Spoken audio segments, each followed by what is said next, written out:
Every interview that I done did went amazing, honestly. What player who gained most resembles around? I'd probably say Justin Jefferson. That's a guy that kind of just going through my whole college career, guy that I really just picked up on things and just try to add them to my game. How do you feel like what your day-to-day training look like for that, and how do you feel like you progress there? I mean, it's been great, man. Just getting that early start, not playing in the bowl game. I feel like I've excelled. I feel like I'm at my peak, and I'm gonna turn a lot of heads come tomorrow. So you gonna do all the drills? Oh yeah, I'm gonna do everything. I ain't come in for nothing, man. I can't have to put on the show, man. Which drill you think you're gonna be more excited to see? Shit, probably all of them. Probably that 40. That 40 gonna open a lot of eyes. Any, you want to give us a peek, or just we gotta sit and watch? You gonna see. Trust me, you gonna see. Where'd you do your training? Bomberitos down in Fort Lauderdale. It's really meaningful hearing the production you've had. Nah, I'm ready to roll, baby. I'm ready to roll. Going to a Brett Beal in the lead offense, the identity is usually a run-type scheme. You guys threw the ball way more than probably what was expected over there in Illinois. What do you account that for? Luke Altmaier's progression as a quarterback, or obviously your ability as a wide receiver? Man, honestly, it's really our offense, man. Our offense thrives on those big plays, those game-changing plays, and then, like you said, it's the Big Ten. We got to run the ball. We have a great O-line, so we really had a double threat, type of offense. We can run the ball, we can pass the ball. So really just having those weapons out there and having guys that can go out there and make plays, and just that speed, that tempo is really where we thrive as an offense. And with that speed, you got to throw that rock around a little bit. You took over for Isaiah Williams as the primary target for Illinois this past season. Who do you see being the number one wide receiver next year? I ain't gonna lie, we got a room full of boys. Honestly, I'd probably say Malik Elzey step up. Ashton Hollins, Colin Dixon. We had a couple transfers came in, watched a little bit of their film. Got the kid from Ball State looked like he got something to him. The West Virginia guy definitely looked like he could make a couple big plays. But I mean, I'm really excited to see where that program goes next year. I feel like last year really put us on the map, and I feel like we're gonna only be up from here. Yeah, what kind of coverages did you see during the year, as you had success, and then especially in the red zone? So throughout the beginning of the year, it was a lot of, they tried us a little bit with the man, but as the year kind of went on, I seen a little bit of bracket coverage, seen lots of cover two. It's the Big Ten, so it's going to be a lot of cover two, try to get those corners in the run fit, but really mainly cover two towards the end of the season. A little man, but in that red zone, we seen a lot of man, which is why we got a lot of great touchdowns. You saw a lot of really good culture at Illinois after going from 5 wins to 10.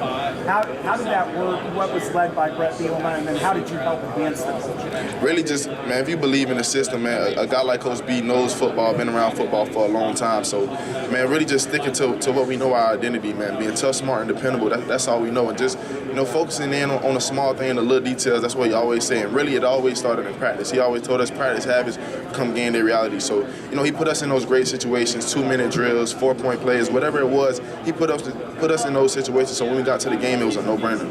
How can that coach and manager not drafting? What type of player are we going to get? You're going to get a dog, big physical guy that's going to go out there and do whatever he has to do to help the team win. Yes, I have. That was informal. What kind of growth did you see from his first year to start?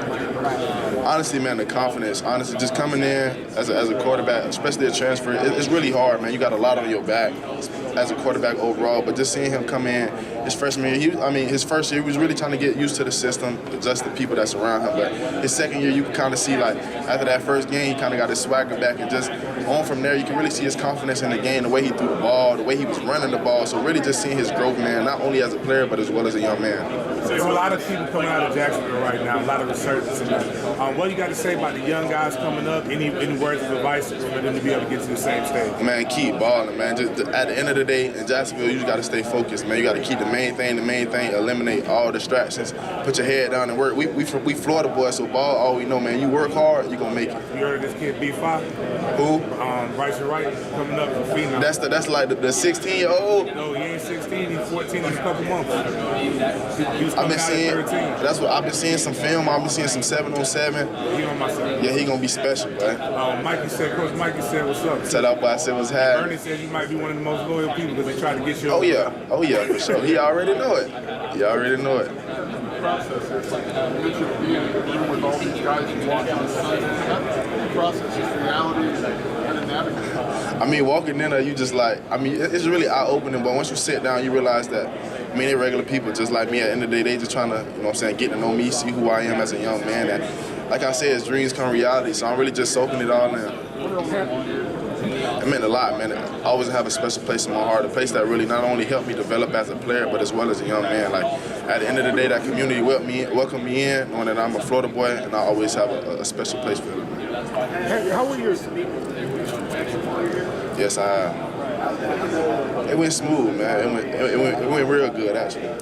Did it almost like what did Coach Pat bring to your room and your development last year? Definitely say energy, man. Every morning he always had the juice, whether it was a good day or bad day. Some days he even told us, like, I ain't got the juice today, I'm gonna need it from y'all. But him just coming in, man, and just letting us be us at the end of the day. His main thing was do your job and catch the ball. So just having that freedom to go out there and just play as ourselves was special. On the field, technically, what were some points of emphasis he helped you with that translated to? Every time I stepped on that field, he told me I was the best in the country. So I went out there and played like it. Hey, how were you used in the run game, in terms of blocking? Did they have you on the move and doing some cross-stiff stuff? So a lot of times, it's easy. It's pretty easy to block from the outside, but a lot of times they motion me in, kind of like a little tight end look. I block the C gap, whether it was a safety coming down, just doing my job to get a running back a chance to bounce off my block. What do you like about blocking as a receiver? I mean, I love contact, man. That's why I play ball, man. Just, going through high school, I played a little safety, so, so I like to come down and hit. So I love the contact, but being out there and just helping my teammates, man, have success. Not only, I can catch the ball, I can score touchdowns, but what made me happy is seeing my teammates do the same thing. I'm curious if you met with the Lions and what they talked to you about in regards to that. Oh yeah, the Lions. I met with them. That's kind of like you said. You don't block, you don't get the rock. But that's them to every NFL team. At the end of the day, man, your job is to do your job and do it well. Where did it become a reality at the combine? Man, it took it. I mean, I always knew I had the potential, man. At the end of the day, I just know. I'm saying it's a time left to everything. You just got to put your head down and continue to work. But I'll probably say my junior year, just watching guys like Isaiah Williams, Casey Washington, just go in and have that success at the NFL. I knew I had a shot. One thing I took from him is consistency and hard work, man. If you stay consistent, man, and add things to your game daily, you can be anything you want to be. Do you have a favorite block that you made? Like something you wanted to watch you block, like something that's really I'll probably say that Toledo game, man. I think it was 2023. First play of the game, Joe Dudu all the way down the field, pushed him out of bounds. I think Josh McCray had like a big, crazy run, so that's probably one of my favorite blocking plays. What's it like playing for Coach Bielema? I mean, you see him getting into it with like the South Carolina sideline at the bowl game, and just he's a unique personality. What's he actually like to play for? Man, Coach B, he's a player's coach, man. Whatever he has to do, man, whatever decision he has to make, he always puts the players first, man. Like you say, man, that South Carolina sideline, that's Coach B, man. He brings the energy, man, and we stand behind him no matter what it is, because at the end of the day, you got to believe in that guy, man. He's a head coach, had great success at every level, man, and he knows the game. A lot of people say running the ball, but obviously that's going around. What kind of reputation is